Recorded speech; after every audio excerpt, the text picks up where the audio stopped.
last December, siya ay namatay dahil sa kagat ng aso. Hindi na binanggit ng bata na nakagat pala siya ng aso. Tapos lumabas na yung sintomas, hindi na kahit na nadala na sa hospital. Sana po tayo. Ilan po sila? Mga anak mo? Ilan ang anak mo? Bali, 4 po siya. Good morning! Pupunta kami ng Bayambang, Pangasinan para abutin ang mga kababayan natin doon na nangailangan po ng tulong. Good morning, ang ganda po dito. Good morning po.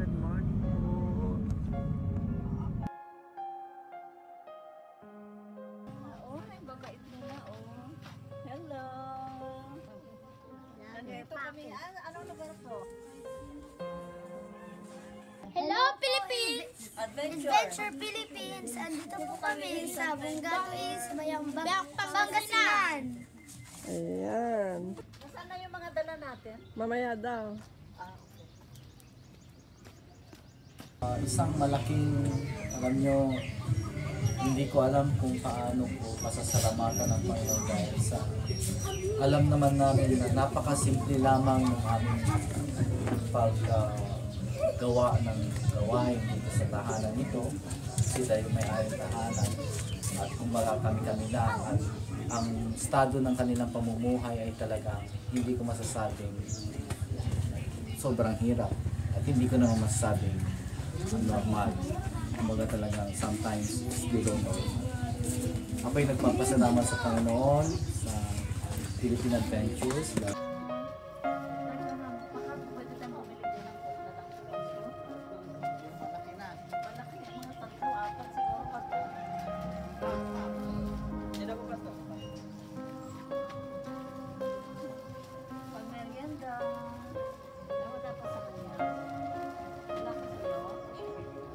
Nag-meet kami at ito ay talagang kumbaga walang aksidente sa harapan ng Panginoon.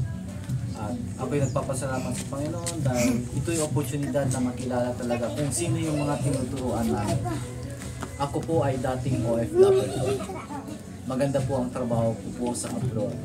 Pero umuwi po ako sa Pilipinas dahil inutusan ako ng Panginoon na umuwi para abutin yung mga taong talagang nangangailangan ng makapakinig ng katotohanan.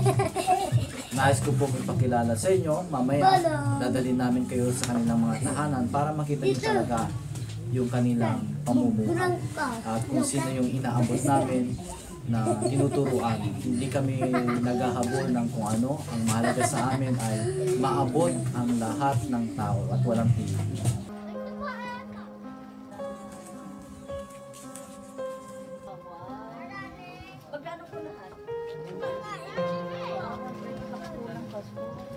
Ano ito nagbabawal pa sa? Ay, Pilip.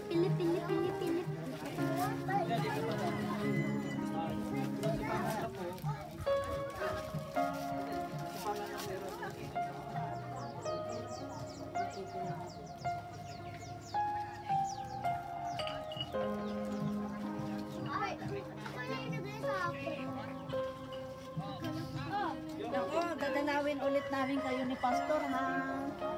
Basta mag-attend lang kayo kay Pastor every Sunday. Ito na, ito po. Nais ko pong ipakilala sa inyo si Lolita Garcia. Siya po si Lolita Garcia. Ito yung kanyang bunsong anak na si Yolo. Pero meron siyang kuya na si Nano na tawag. 6 years old siya pero sa kadahilan ng Napakaganda po. Pwede po pumasok. ito ang kanilang tahanan. Pasok po kayo para makita niyo talaga yung kanilang tahanan. Tayo na number po. Anong number na hindi po alam ni Lolita na nakagat po siya ng aso. Kawawa naman. Ilang taon po siya? Napakabata po niya. Ito po ang tahanan ni Lolita. Ano po naman trabaho ni Habi? Sa puti. Ilan po sila? Mga anak mo? Ilan ang anak mo? Bali, 4 po siya. Okay naman. So, nagpunta kami dito. Nagpunta kami dito kasi ikwento ni Pastor yung nangyari sa anak ko na namatay. Nakakagat ng aso, guys. The son of Lolita was beaten by a dog, but the son did not tell him that he was beaten by a dog, right?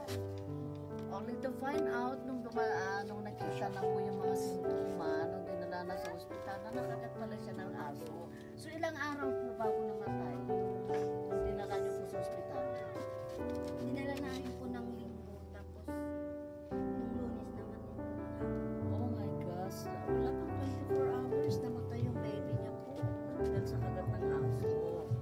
So, hey guys, kung sino man po dyan, yung mga may matatabang puso po, marami pong nangangailangan dito sa Pangasinan po, guys. O sige po, ano kaya, sabi mo kay Pastor Emmy yung mga dala natin, baka pwede na natin sige kay Lolita.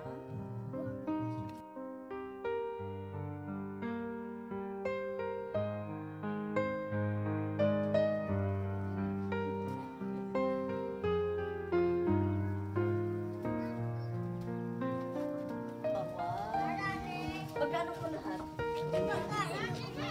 Pwede pa nakuha ng passport. Ano ito nagbabawal pa sa? Ay, oo. Ayaw nila ng pass. Di pa niya po?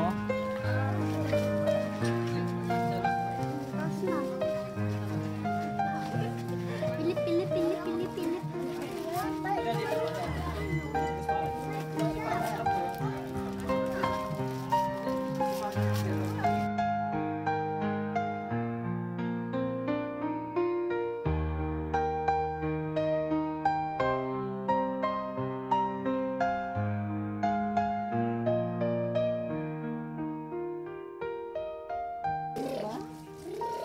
Thank you so much, guys. So, tuloy na tayo kay sino po? Kay Lolita. So, ito po pastor.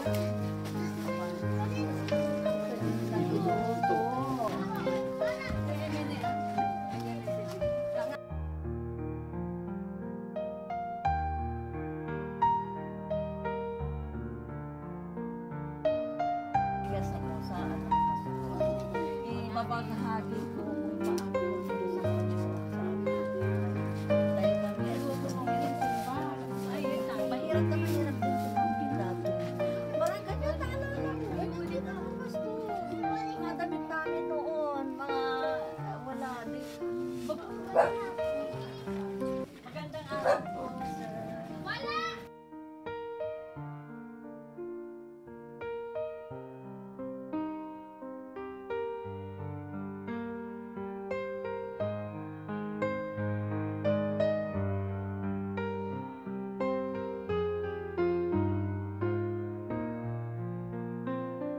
Thank you, Philippines Adventure! Thank you din. Salamat po sa inyong lahat. Thank